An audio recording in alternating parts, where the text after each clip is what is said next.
Tired of hunting through Elementor for WooCommerce breadcrumbs and hitting a paywall? Learn the exact click path to add them in under 3 minutes. First, we open the homepage in Elementor. Then, navigate to the WooCommerce Widget section. Select the Breadcrumbs widget and click through the upgrade prompts to unlock it. Start by going to Edit Home with Elementor to open the builder. Then, click on the highlight to begin. Now, click on WooCommerce to get to the right category. Then select WooCommerce Breadcrumbs from the options.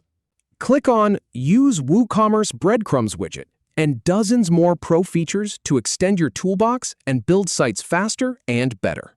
Then hit Upgrade Now. And click Upgrade Now one more time to finish up, and you're all set. If you have any feedback or if any info is inaccurate, please leave a comment below. We'll do our best to answer or redo the video if needed. Thanks for watching.